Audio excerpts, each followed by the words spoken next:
Sir களத்துக்கு களத்தில் பணியாற்றுறவங்க எங்களுக்கு தான் தெரியும் யாருக்கு யார் போட்டி என்பது. மக்கள் தான் எஜமானர்கள்.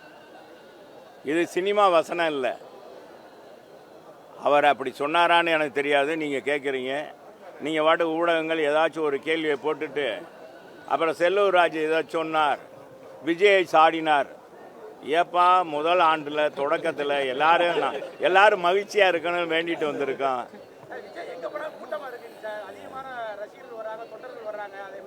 எல்லாருக்கும் வருவாங்க தம்பி, எல்லாருக்கும் ரசிகர்கள் வருவார். ரசிகர்கள் இருந்தால் அது முதல் வரும்போது அந்த முகத்தை பார்க்குறதுக்கு சினிமா கவர்ச்சிக்கு தமிழ்நாட்டில் எப்போவுமே ஆயிடும்னு.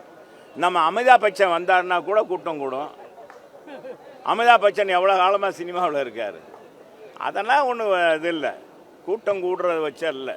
மக்கள் தீர்மானிக்கணும். மக்கள் நம்மளை ஆளக்கூடியவர்கள் யார், நம்மளை ஆளக்கூடிய நிர்வாக திறன் படைத்தவர் யார் என்பதை நிரூபிக்க வேண்டும்.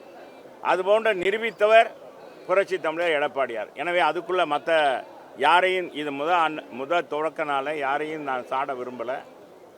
தம்பி கேட்டதுனால சொன்னேன். மக்கள் தான் எஜமானர்கள், மக்கள் தான் முடிவெடுப்பார்கள். மக்கள் முடிவெடுத்து விட்டார்கள்.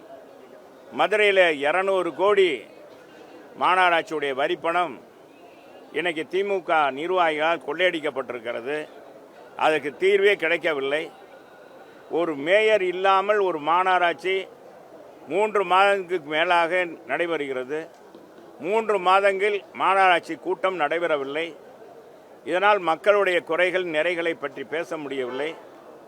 இது போன்ற ஒரு ஆட்சி, அவ்வளோ ஆட்சி இதுவரை தமிழகத்தில் மட்டும் சொல்ல இந்தியாவிலையும் எங்கு நடந்ததில்லை.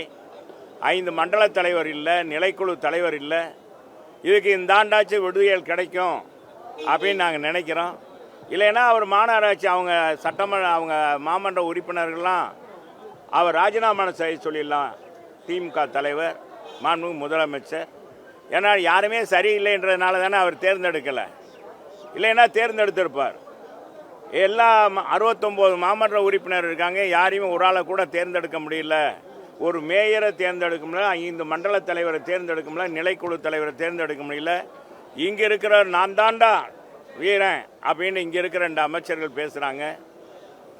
எனவே இந்த ஆட்சி நம்ம 23ஆம் புலிகேசி ஆட்சியை போல தான் இருக்கிறது என்பதை தெரிவிச்சுக்கிறேன். வேற என்ன?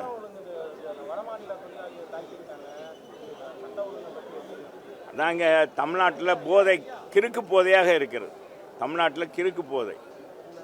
அந்த போதை அடித்தாலே சரி என்ன செய்கிறேன்னே தெரியும். அதனால் 5 வயசு பாப்பாவிலேருந்து 85 வயசு பாட்டி வரைக்கும் இந்த நாட்டில் தமிழகத்தில் பெண்களுக்கு பாதுகாப்பே இல்லாத சூழ்நிலை இருக்குது. கற்பழிக்கப்படுறாங்க.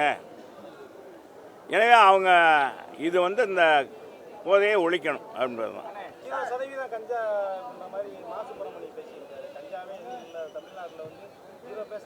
2026 மாண்புமிகு மக்கள் நல்வாழ்வுத்துறை அமைச்சர் அருமையான ஒரு ஜோக் அடித்திருக்கிறார். வேற ஒன்றுமே இல்லை. இப்போ கூட நீங்கள் போனீங்கன்னா எத்தனை இடத்துல நான் கஞ்சா வாங்கி தரலாம். அதெல்லாம் கொண்டாந்து இப்போ என்னென்னா முன்னாலையெல்லாம் கொண்டாந்து விற்பாங்க. இப்போ ஆன்லைன்லேயே விற்கிறாங்க. எல்லாம் அவங்களும் வலைதளத்துக்கு போயிட்டாங்க. அப்போ அவங்களும் வலைதளத்துக்கு போயிட்டாங்க. போதை கடத்துறவங்க, இந்த கஞ்சா கடத்துறவங்க கூட பார்த்தீங்கன்னா, கஞ்சா வைக்கிறவங்க கூட டோர் டெலிவரி பண்ணுறாங்க. இந்த அமேசான், இந்த இது என்னப்பா, ஜொமேட்டோ, இன்னொன்று என்ன, ஃப்ளிப்கார்டு, என்னென்னமோ இருக்குது. அது மாதிரி டோர் டெலிவரி பண்ணுறாங்க. டெக்னாலஜி இம்ப்ரூவ் ஆயிடுச்சு. எல்லாத்துலேயும் கஞ்சாவோட இம்ப்ரூவ் ஆயிடுச்சு. சரி, வாழ்த்துக்கள். பிளே ஸ்டோர் மற்றும் ஆப் ஸ்டோரில் இருந்து பாலிமர் செயலியை QR கோடு மூலம் பதிவிறக்கம் செய்யுங்கள். செய்திகளை உடனுக்குடன் பெறுங்கள்.